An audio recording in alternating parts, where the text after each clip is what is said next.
So let's speculate a little bit about the upcoming fight.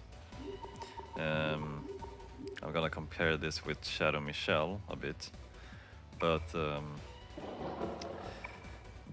uh, yeah, if the Michelle's shadow was basically, well, they're basically the dark side of your own self.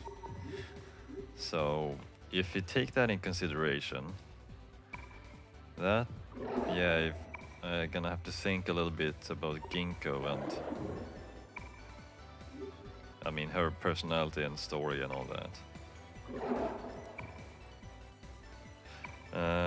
Let's see if I can remember correctly. She was saying that she was being bullied or something in her. Well, she was, yeah. The kids would say that she was different some way.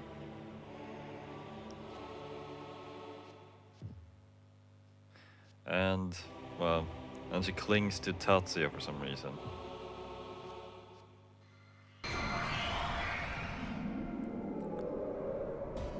And if you think about that, it's, yeah, I think this boss fight is actually going to be a bit nastier. I mean, if you compare her to Michelle, Michelle is not really there wasn't really much about him, about his own personality. It was more about his love story with Hanaji.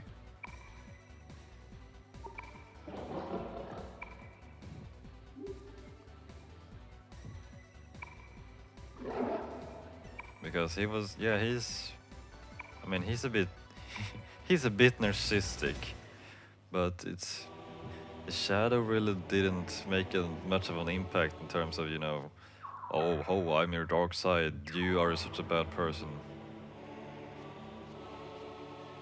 Oh, what happened? Nothing, I guess? Yeah, never mind. I know, I'm just blabbering right now, but I'm just thinking loudly, trying to imagine what the initial conversation before the boss fight with Shadow Ginkgo is going to be about.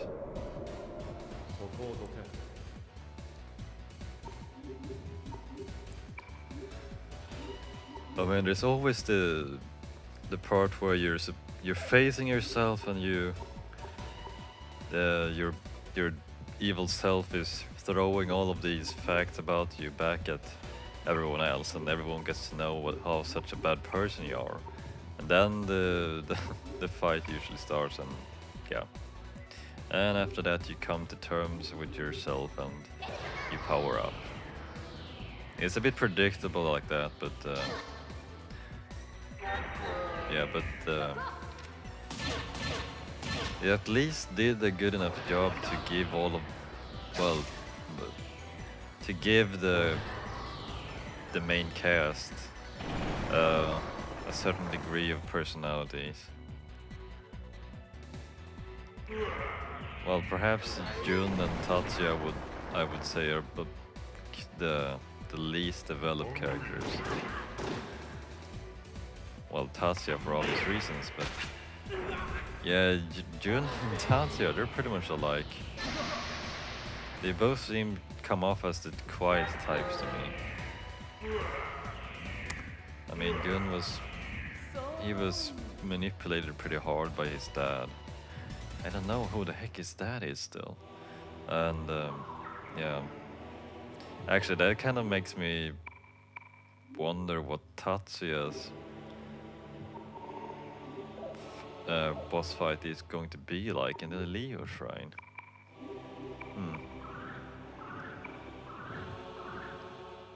Yeah, I'm not sure how that's supposed to work out.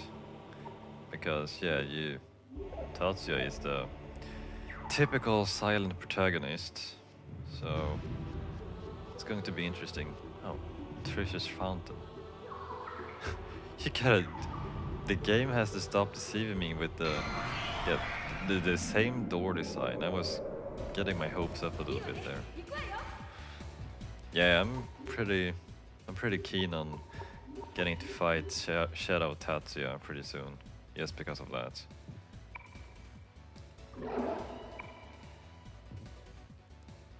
So I would say that right now what's going for me is what's actually up ahead.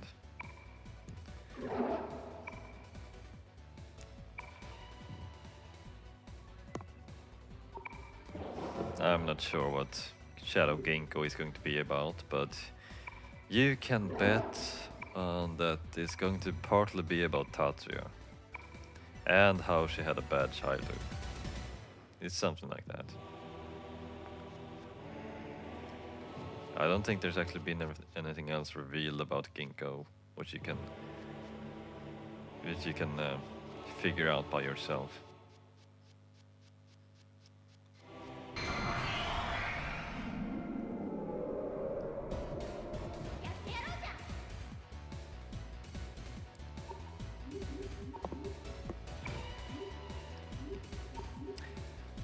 Yeah, I'm basically just trying to run through this place and reach the boss room. I mean, there aren't too much to gain if I just run around the whole shrine this time, as I did with the Scorpio Shrine, and trying to look for all the stuff.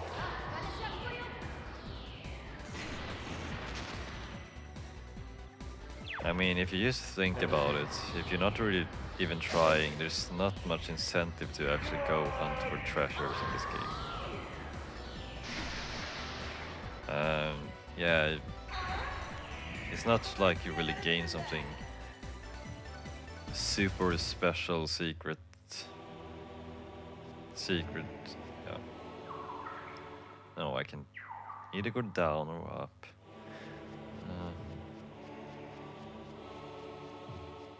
Oh, there's a stairway. I guess there's nothing to hesitate about, really. Oh, this place is pretty huge. Or pretty big. Another relief room. Yeah, this is going pretty fast.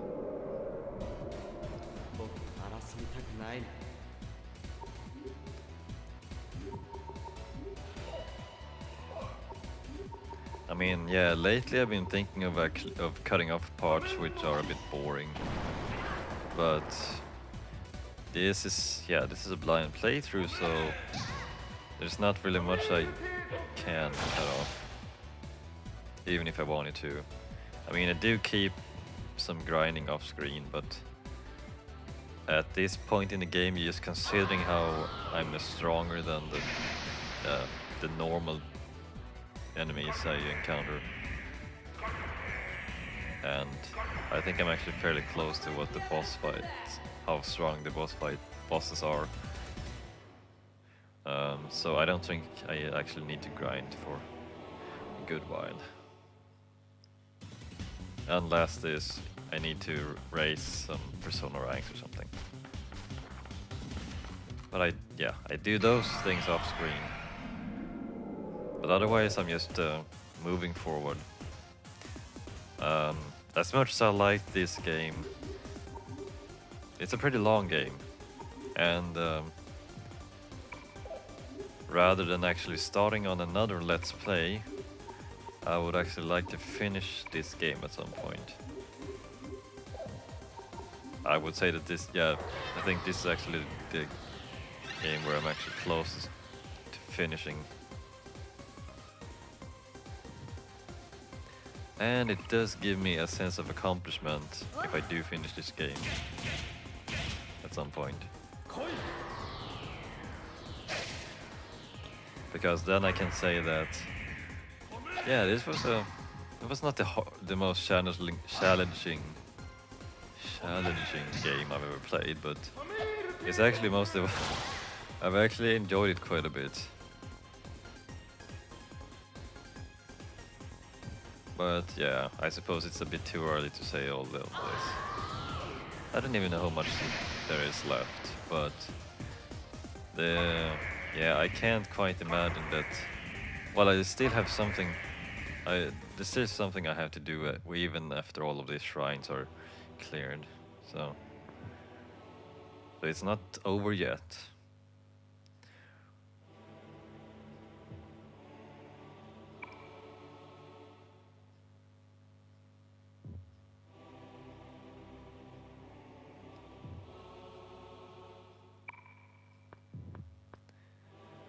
The sign of Taurus.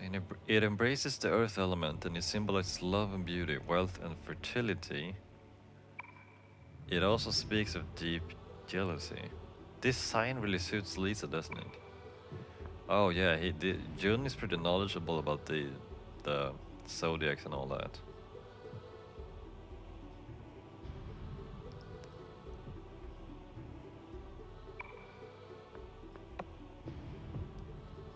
Deep jealousy? You should have said deep beauty, Jun.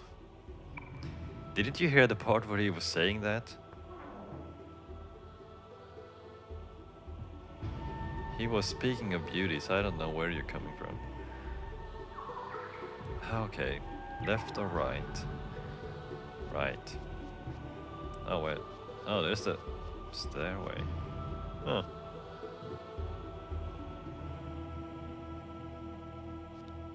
Oh, there's only a chest in this room. What the? Okay, so I guess I took the wrong turn there. I'm not sure where I'm supposed to go.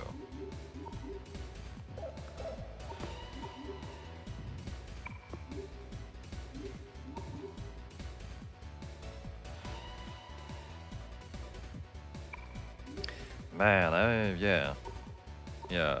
Okay, I think I've got to cut it off here soon, but I'll talk about it in my next video.